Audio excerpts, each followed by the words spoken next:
to the talk about from megatons to megawatts. This talk will be translated into English from German by the C3 lingo. At the mics for you are Oscar and MFA.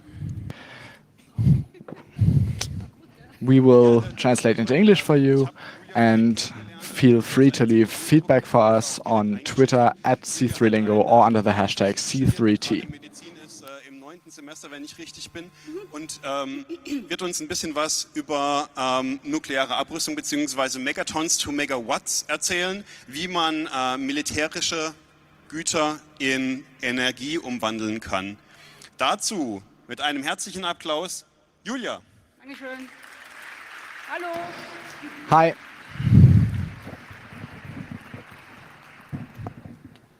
Wer kennt das? Who doesn't know it? Hands up. Ich weiß, der Kalte Krieg ist schon eine Weile aus und in den 90er Jahren. Who knows this? In the 90s, when we showed these things, all of the hands went up. But this is a screenshot from a movie that was called what?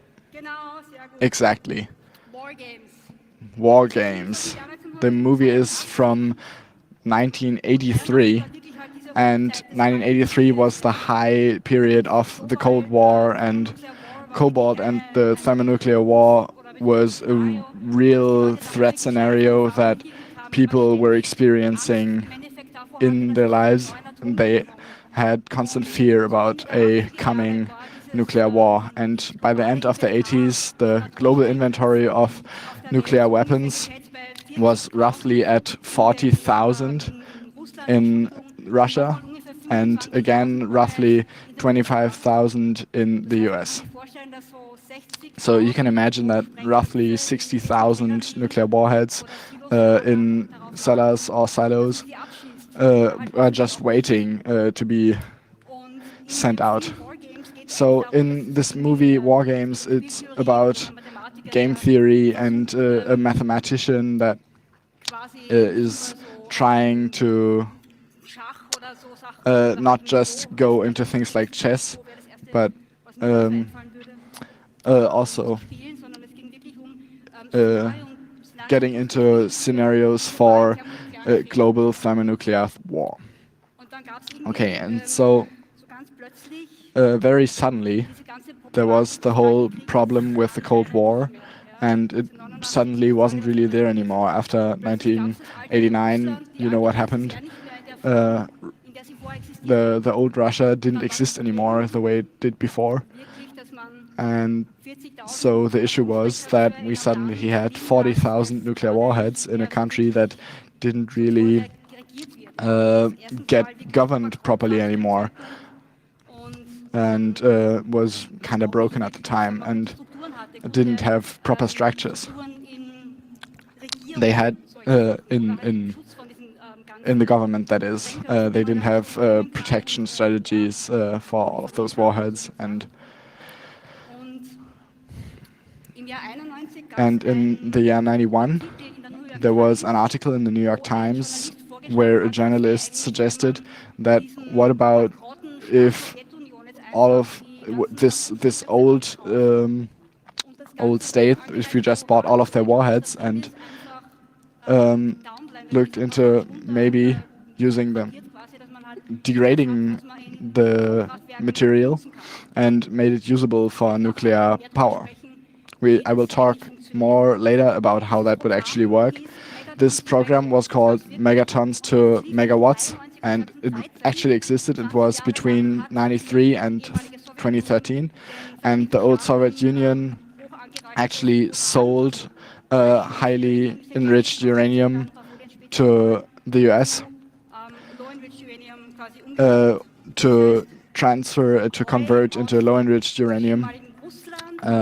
From former Russia actually used this material and gave it to the US because they had a lot left over. And 500 tons of this HEU were converted into burning material for nuclear power plants.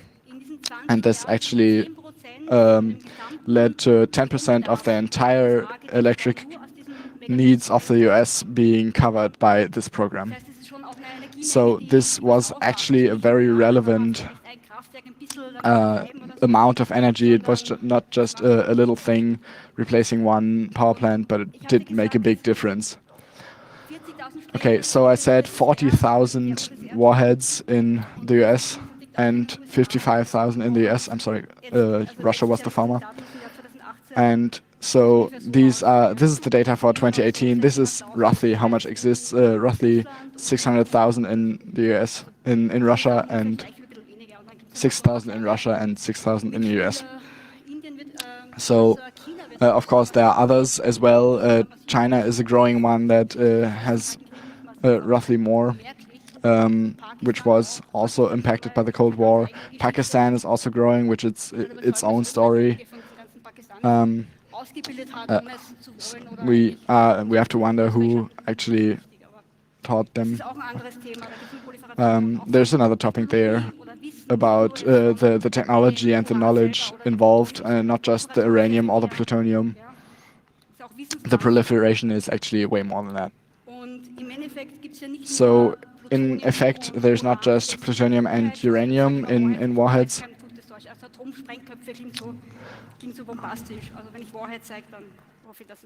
I'm going to use the word warheads instead of the German version.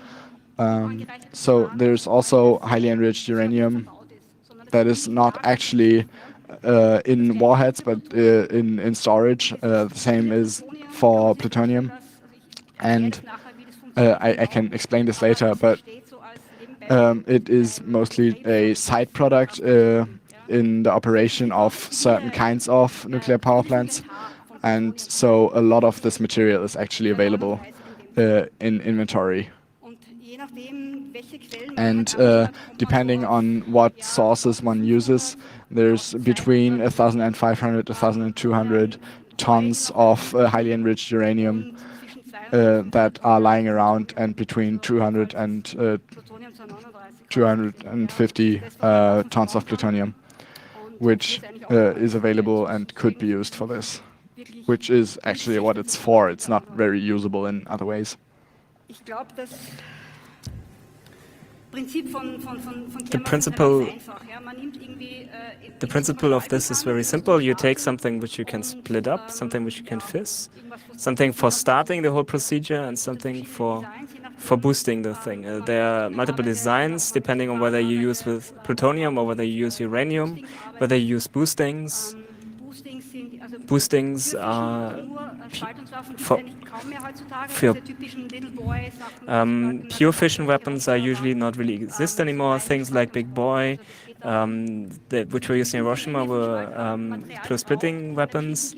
There you need a certain amount of splittable material and a certain geometry for the whole thing to produce more neutrons per time unit that it's using it by itself, and therefore it's going up.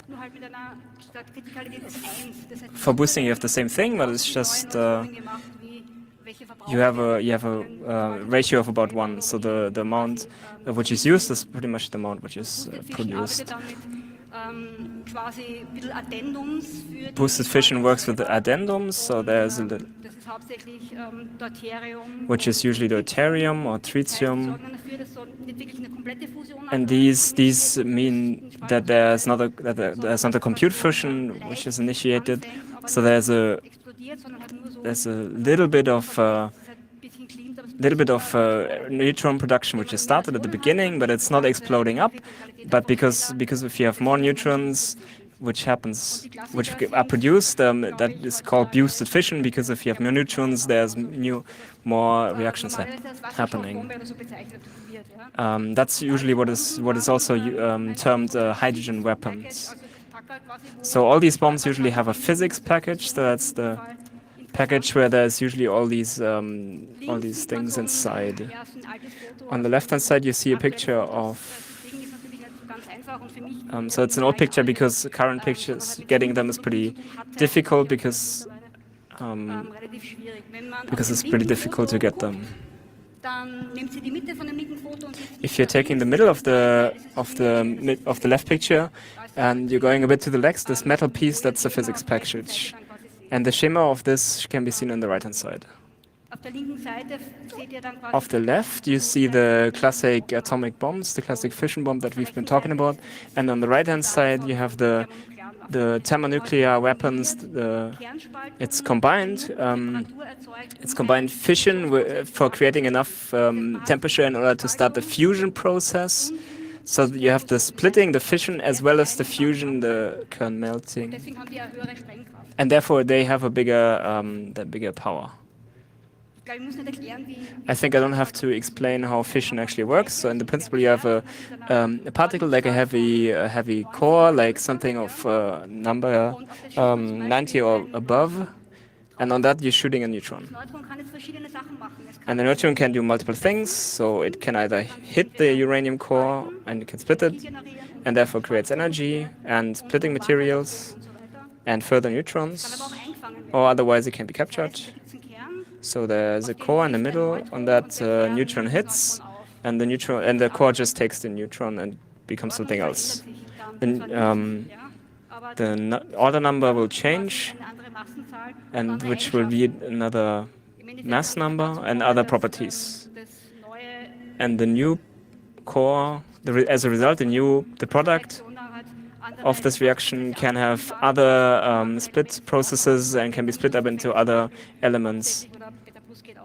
So something like beta minus splitting or beta plus radiation. And as a result of all of this, energy is created. And this is energy is created. The energy which is created on top of the splitting process is energy which drives the next splitting. And in a nuclear power plant, the rate of creating neutrons to start the next set of reactions is the same as the rate which is used for starting this reaction. So that's the so-called criticality. If this criticality is above 1, you have a nuclear bomb, which if it's less than 1 or 1, it's self-limiting. So therefore, it's overall controllable. Every nuclear power plant typically works at 1.000 and a little bit. And this is really where you have to control the whole plant, and where you have to make it stable by tuning that. So now I'm going to explain a little bit about things. So natural uranium is a mixture of different isotopes. So there's uranium-235, but it's mostly uranium-238.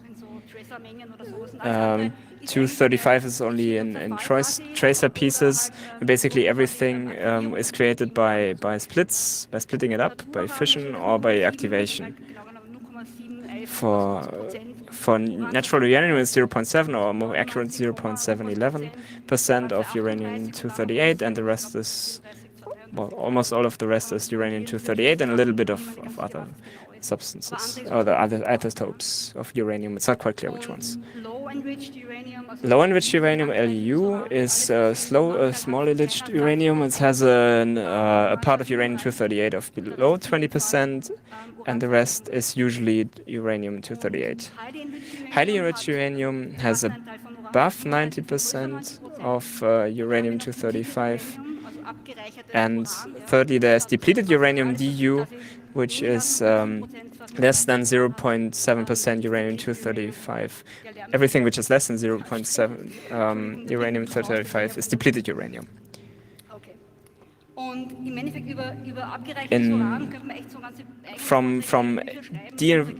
About de-enriched uranium, you can actually publish books and whole presentations about that.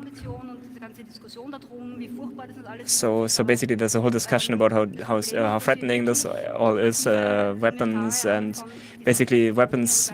There are whole arsenals of weapons which are created from depleted uranium because it's kind of produced all the time by nuclear power plants, and yeah, you can basically use it a lot of the time as barrier-breaking ammunition, and so basically it's usually something you put onto the waste and leave it there until you need it.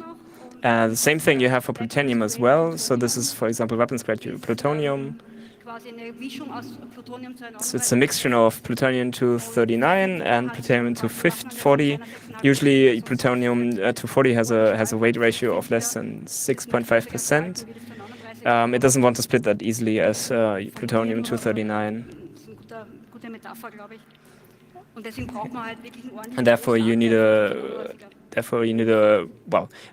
bigger part of plutonium-239. MOX is a fuel.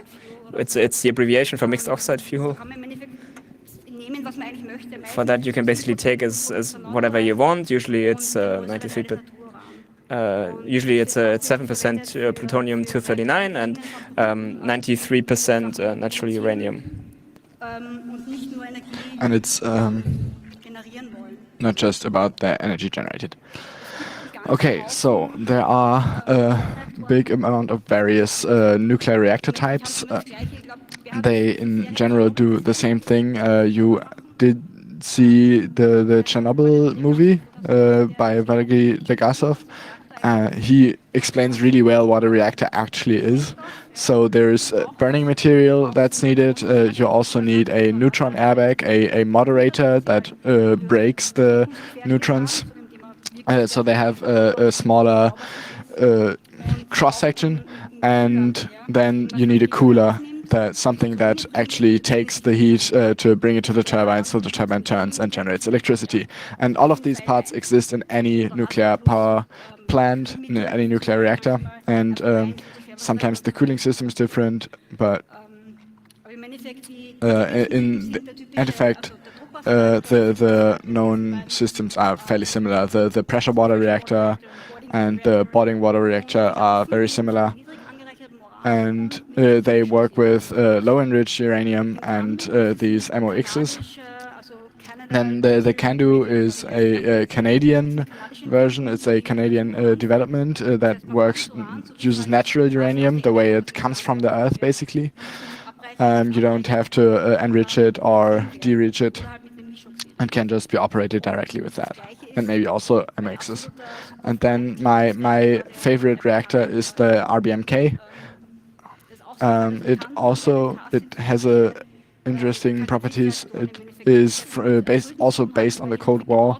It had been built mostly for bridging gaps, and it can actually have its burning material replaced during operation. You don't have to shut it down and cool it down and then boot it back up again. But instead, there's a crane that can just pull the material out, and basically with the system you can automatically, while in operation, use some natural uranium or low enriched uranium, lower it into the reactor, and depending on how it's currently running, whether it's on low power, you can, depending on the operational efficiency, you can insert or remove the burning material. You can do fission to produce energy, or you can breed, which means that you can create plutonium from natural uranium, for example. And then there are new versions in the race, which are liquid molten salt reactors that work with mixed oxides and are more resource friendly.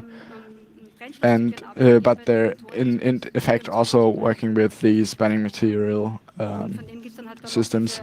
And then there are the liquid molten fast breeding reactors that actually were covered at West here.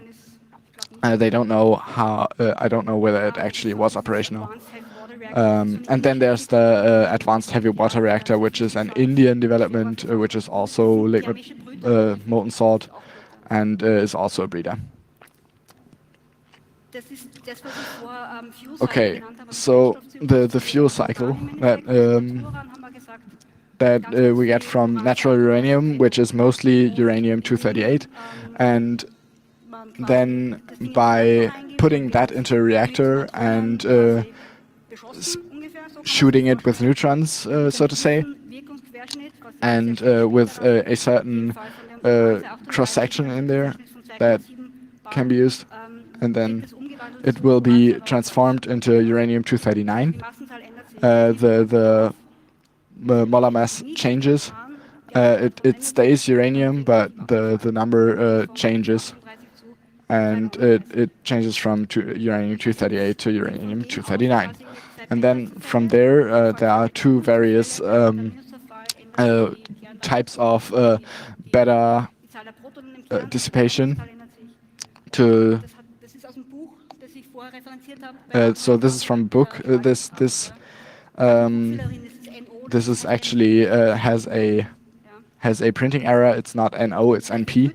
So from the uranium-238, we are breeding uranium-239, and then with beta minus dissipation, it falls down to this NO239.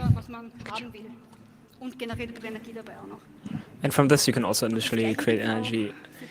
And the same thing you can also do for thorium.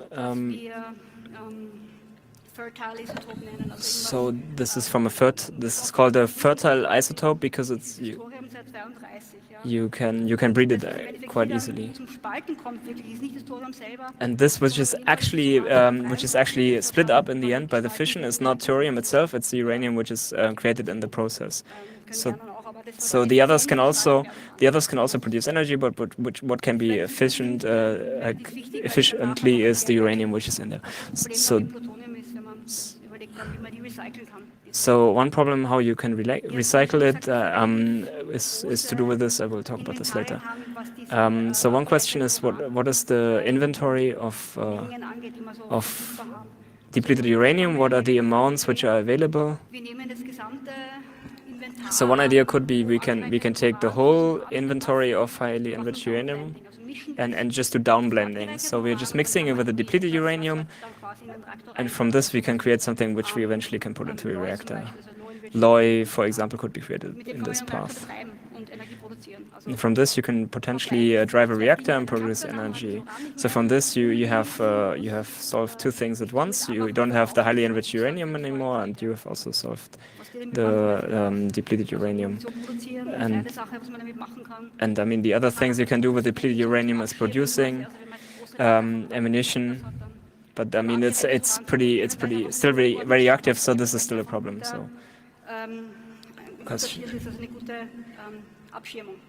So yeah, you need a lot of measures in order to take care of this. So to do a back of the envelope calculation from 1,350 tons of high enriched uranium, what can we do with it?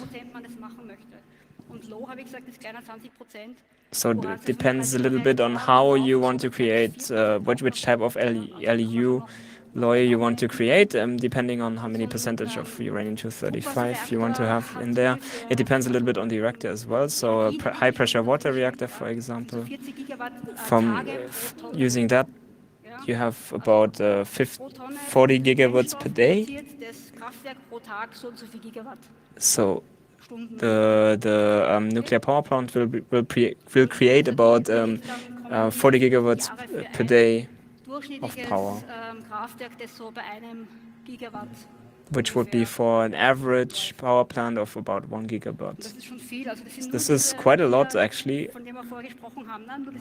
So this is just from this 1,340 tons of highly enriched uranium, which are from these warheads that we have been talking about before.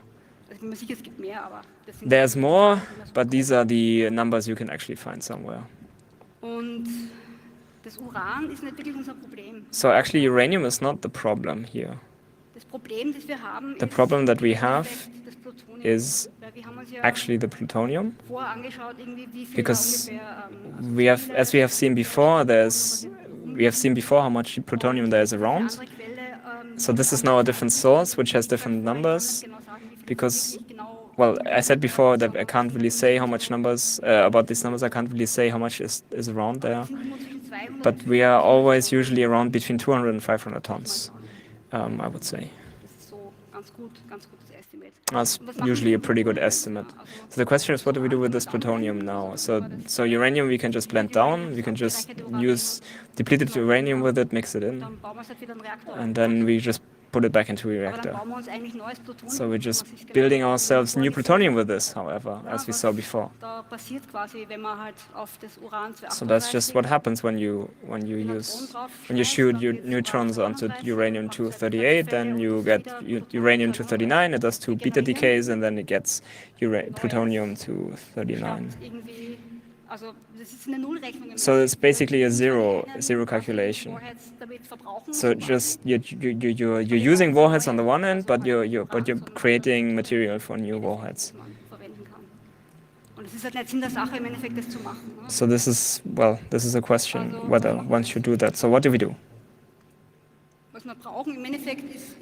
What we need is some cycle which doesn't have the uranium inside. I have said before that I will say what this neutron cross-section actually is. Effectively, a reactor doesn't have neutrons of the same energy.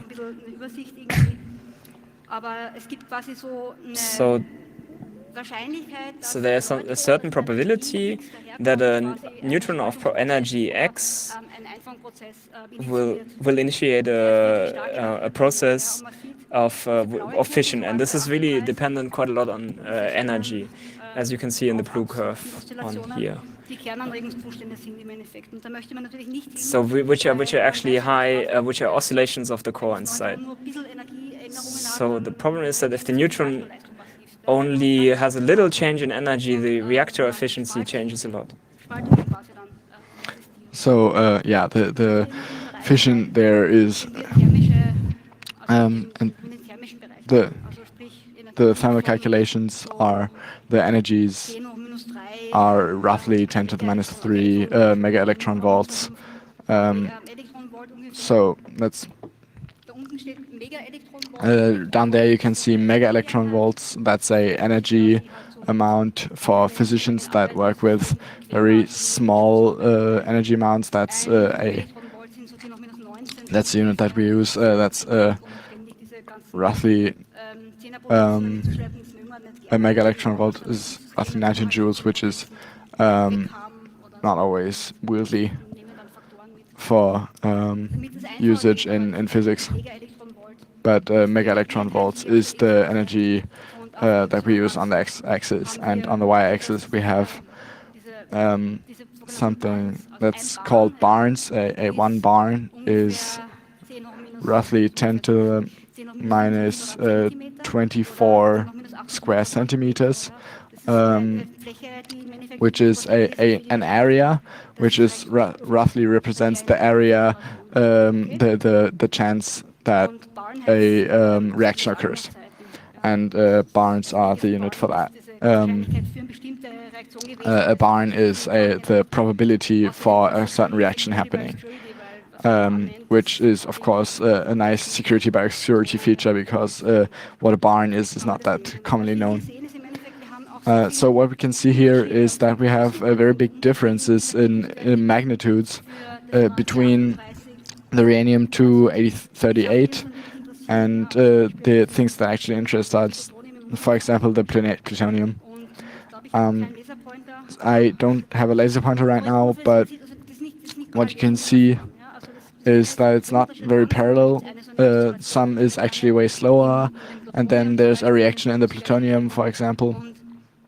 And if you imagine that this mixed oxide that we have and that we can use for burning material are made from using uranium-238, for example.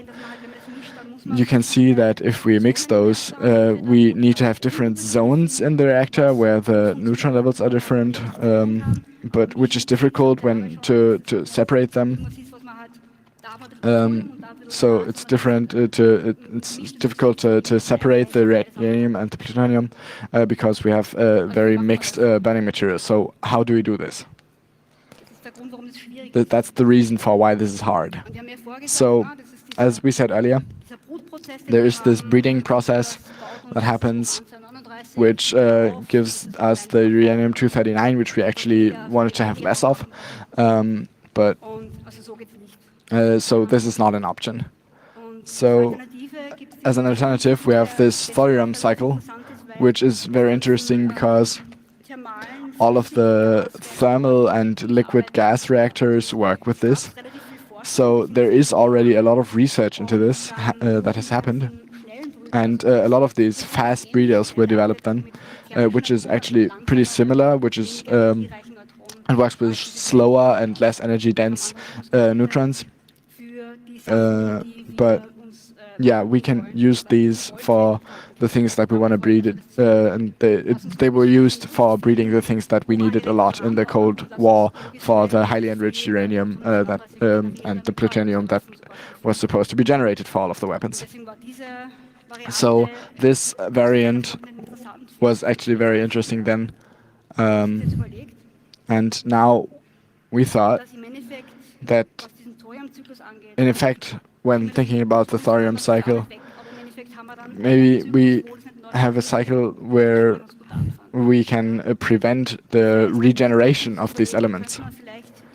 So maybe can we, inside of the thorium cycle, go in there and build a burning material that uses the thorium and works with it, but also uses the plutonium-239 and also uses that and processes it.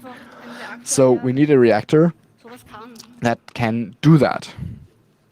And that doesn't really exist. So theoretically, we have to think about maybe the thing we want to do is build our own reactor type. Build a reactor type that could, in effect, dissipate and use this plutonium, which is very difficult because the scattering cross-section is in this weird area that we don't actually want to use, and it's very difficult to keep this running in a normal reactor. These fast breeders, for example, work a little bit like this, but they're on a way different scale than we would need. So yeah, the red curve, that's the fast breeder that is great for the plutonium, and that's where it wants to split. But the pressure water reactors actually don't really do anything in that area.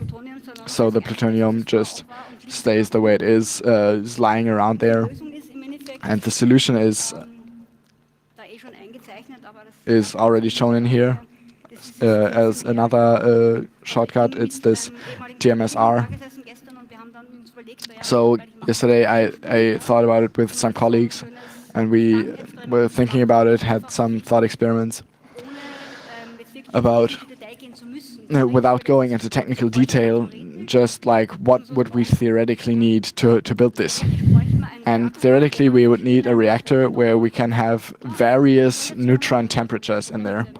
So we can have reactions with higher energies and also the ones with low energies. And so there's no actual reactor where this is all similar. So this is actually controllable.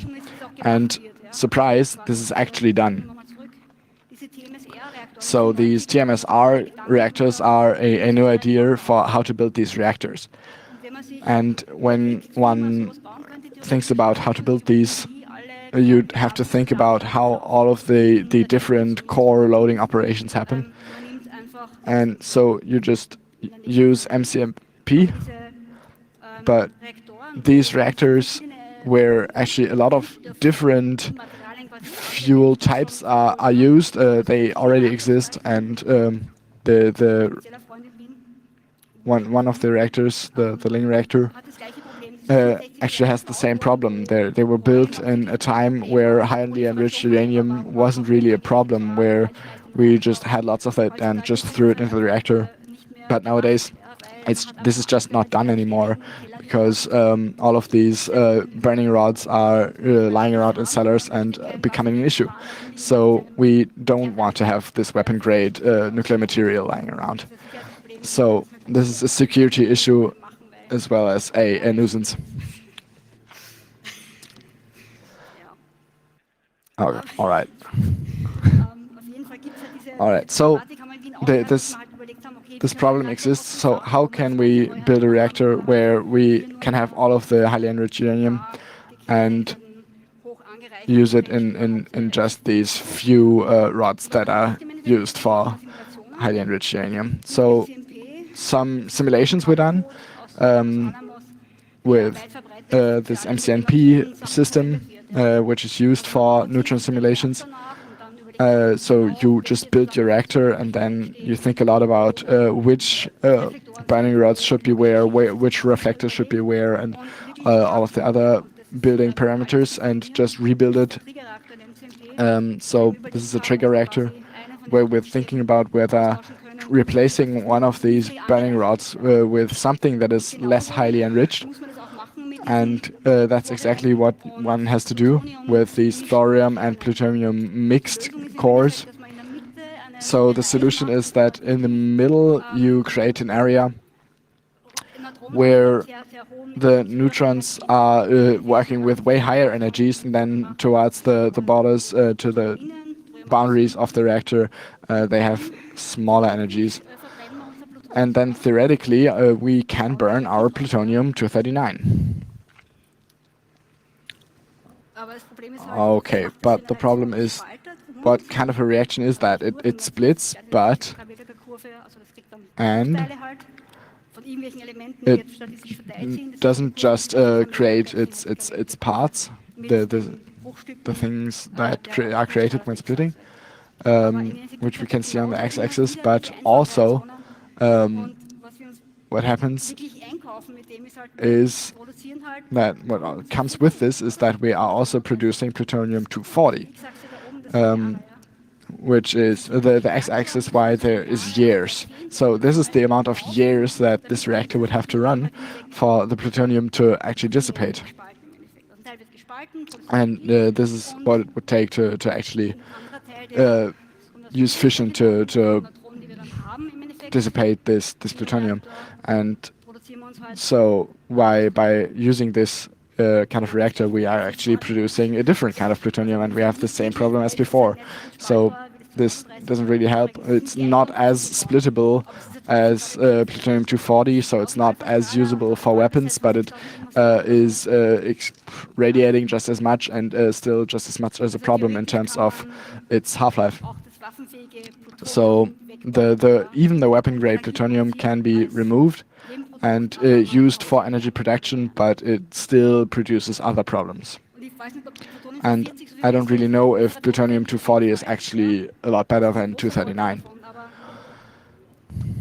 So it is kind of an advantage, but it doesn't really make a difference. So the waste economy there is just creating new waste, which we already discussed at the last camp, where we talked about the energy sources per terawatt hour. And the waste is never really used in any of those power calculation costs. Is factored in what the disposal of the waste actually costs. So plutonium-240 is not that much better than 239. In terms of proliferation, it's probably better, but in terms of waste, it's just as bad. So what would we do with this? It's kind of a sad thing to think about. So when we look at it, we see this Megatons to Megawatts program, but it's not actually in such a way, it was not successful in such a way that the inventory of these materials has actually gone down. And when one looks at China and, for example, India, you can see that they are actually widening their nuclear arsenals and not reducing them. And then there's this theory that a lot of nuclear power reactors are actually just running there to produce more plutonium, which of course only works in breeding reactors, but you can buy this, of course, but then there are other countries that don't actually want to give this away because it's kind of a power issue. So I think in the end I would rather play chess or Go instead of participating in this global war and I don't think that this is a sacrifice that we should make. So this should maybe be discussed in a different context, but it will probably go into too much detail for now. This was, of course, just a very superficial overview, but this is roughly how it could work. Thank you. That's all. This talk was translated by the C3 Lingo. Talking to you were Oscar and MFR. You can leave feedback about our translation on Twitter @C3Lingo or under the hashtag C3T. We will continue with the questions next. Und fragt eure Fragen. Derweil, währenddem ihr euch da vorbereitet, glaube ich, hatten wir vorhin schon mal kurz darüber gesprochen. You had it in your talk right now. There's a succeeding talk about the waste problem. So I wanted to talk about two things. One is the whole thing of the nuclear waste, and with this you can also really fill hours. Yeah. So I mean, I'm not just talking about it in the nuclear context. So I, as a reactor physicist, of course, I'm totally biased towards these sort of problems. Well, I'm saying it realistically. It's not the best energy form. I mean, especially when you're talking about things like waste. So the question really is, what are we optimizing? Are we optimizing towards cheapness, towards not a lot of CO2, towards waste? Yeah. So that's the question. Yeah, it's an exciting topic. You can think about atomic energy what you want, but we should stick with atomic dissolve, and there were one opinion. Microphone number 1. Yeah, thanks for the talk. My question is, the highly enriched uranium wasn't enriched at some point. Couldn't you spread it somehow so that it isn't enriched anymore? What are you meaning by distribute? Well, only small amounts and very lightly spread, so it's no risk for the environment. Something like neutral uranium in the end. Well, that exists. It is in the Earth. So depleted uranium and enriched uranium is kind of really means the same thing. It's only about the mixture of isotope numbers. It's about having more uranium-235 in the highly enriched uranium than in the low enriched uranium. So basically, yeah, you're really doing the same thing. If you're downblending, you're using the highly enriched uranium and the depleted uranium, and you're mixing them, and as a result, yeah. Well, in the end, in the reactor, you're not really destroying, or well, when you're enriching, you're not really destroying isotopes or creating anything. You're just changing the order. You're just having a centrifuge, and then you're splitting it up into different pieces. It's just a change of it's just separation by mass, and of course you can mix that in the end. So not that simply, but you can mix it. So basically, what you're doing is you're just taking the uranium from the Earth, and then you're enriching it. And I mean, theoretically, you could put it back into the Earth, and it would be the same as before. So roughly, at least, it's how it works. Not exactly, but roughly. Yeah, the question would be, why don't they do this? Yeah, we could. I mean, if we did this Megatons to Megawatt program, then we could do that. And there's also a follow-up program. But yeah, the problem is that not every country wants that their uranium is gone. So not all the countries want to get rid of all the weapon-grade uranium they have in their inventory and blend it down and get rid of it. So I mean, yeah, we could do it if it was possible. Yeah, thanks. Question from the internet. Yeah, here it's a really lot amount of questions, and it's about heat. Where can we put the heat, and will it take effort on the environmental warming? And what is just one question after another? Yeah, it's one topic: environmental heating, global heating. So I haven't really thought about this.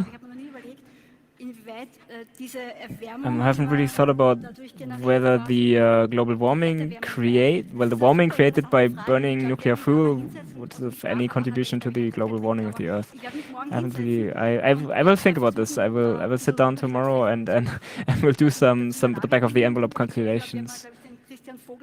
Yeah, I will catch Christian Vogel, and if some other people want to contribute, they're very welcome to do so.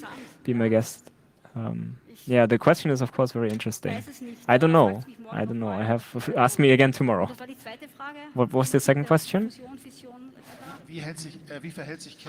Yeah, what's the proportion of division and fusing of yeah? We have some things. ITER, some prototypes for fission reactions. So there are some ideas about something we could use for using hydrogen bombs. Basically, fusion and fission are basically, roughly speaking, the same thing. They're just going in different directions. It's because of the mass effect and the stability of the mass effect, depending on the order number and the energy difference between the core as a whole and the sum of all the parts, basically like the binding energy of the core of the nucleus. And that's basically what gets free when you're splitting up the energy, or respectively the energy which is freed when you're merging the cores. And basically you can have fission releasing energy for proton numbers above 90. That's when it starts to get interesting. And that's energy which is released from binding energy of the cores. Mass defect. That's what it's called. Was that? Yes, thank you. Yeah, thanks. Microphone number 3, there's someone waiting.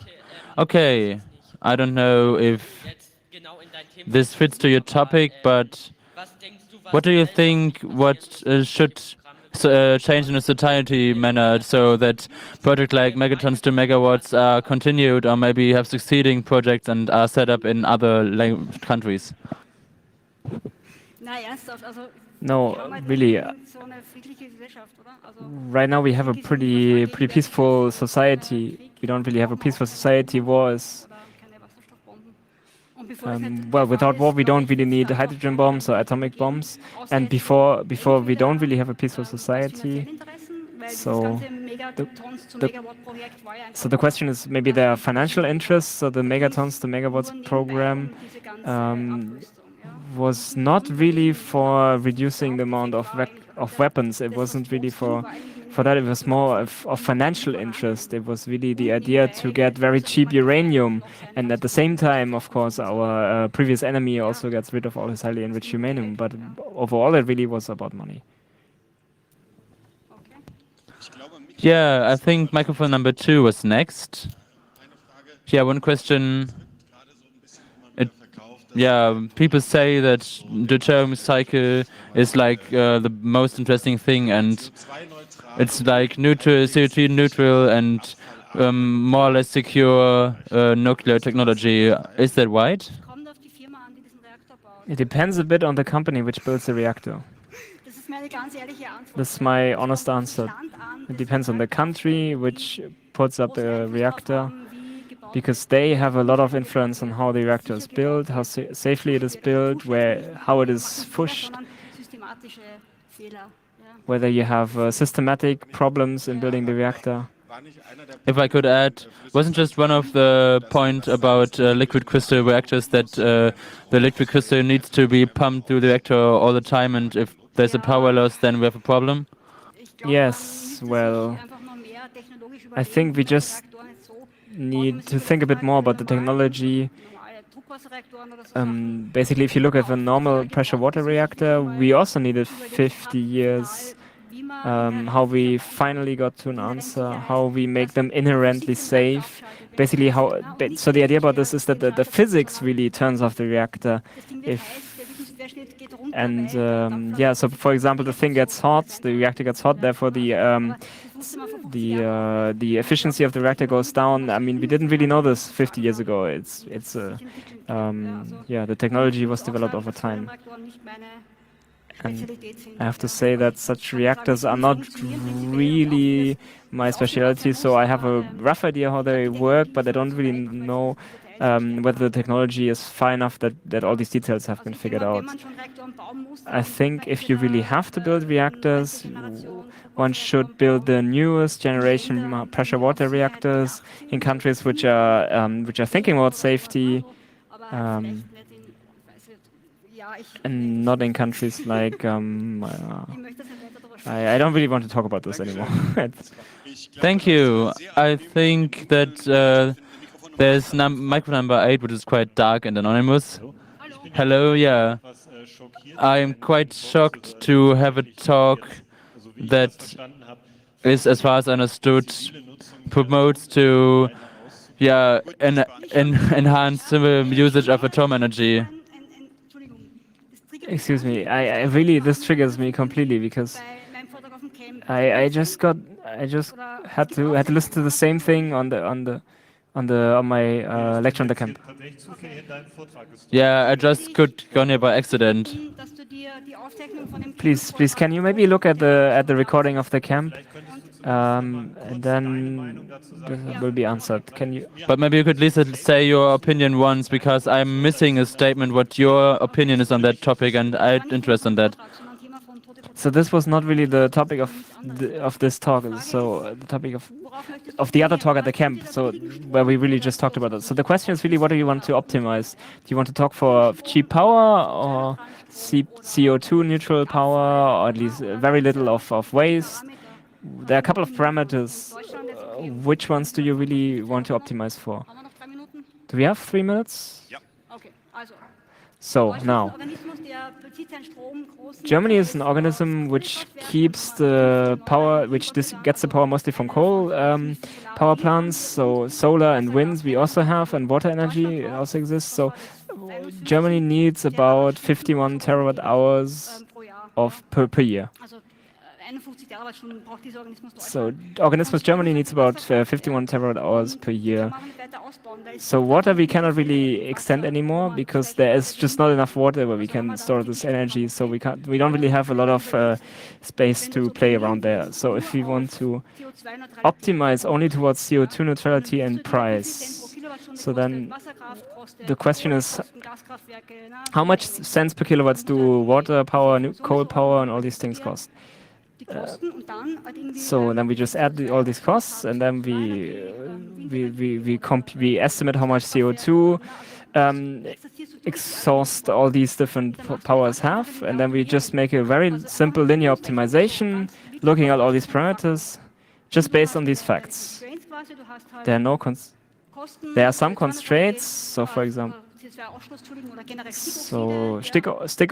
nitrous oxides, for example.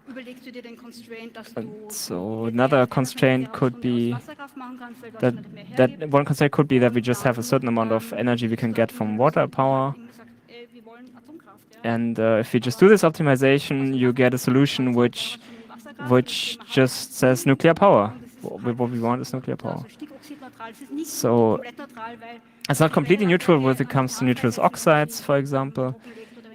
So, for example, water is not completely neutral to nitrous oxide, because if you remove the water and it gets free, then there's some nitrous oxides released. But if you look at all these facts and you optimize it towards price and CO2 neutrality, and so I can't really quote these figures now, but please look at the recording, and that's where I talked about this. So basically, yeah, from this the solution is nuclear power. But what I want to stress here, it's about when it's good, when it's done good. It's done good. Yeah, I'd like to add, but please no comments. We are switching to microphone number 2. I will be near Späti later, so please just talk to me there, or talk to me on Twitter, contact me on Twitter. I'm very happy to meet up and continue the discussion. If I understood that right, I can make from a neutron and UN 238 something splittable. In the Castor, isn't there mostly UN 238? I honestly don't know. I can't answer that. Maybe. Yeah, I think that was one of the main points, that it has a high deterioration time, and we can like store it in that way.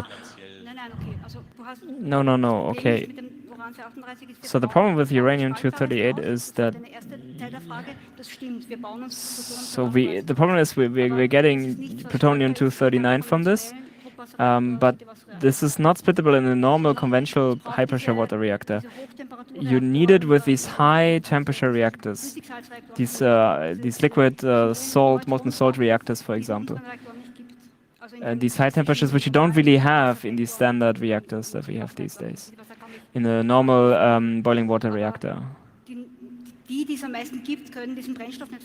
But the problem is those kind of reactors which exist most of the time can't really use these plutonium-based plutonium-based fuel. So and the other problem is that you need to keep your plutonium-239 differently. Yeah, I think we missed out the internet quite a bit. Yeah, you did. Just a quick feedback. There's like a very vivid and constructive discussion on the internet. Constructive is very good. Yeah, and one question stick, like how many percent from such a missile is staying in the castor as atomic waste? Is it different from atomic uranium? Yeah, well, it's like apples and pears. It's different from the stuff that the nuclear power plants don't want to have anymore. So where are the Wendland people about the castor stuff? I don't really know a lot about castors. So these are just I only know that these are containers which are used to safely move nuclear fuel around, nuclear waste around. I don't know much about that. So technically, I don't really know much more about this, so I can't really answer this. So sorry about that.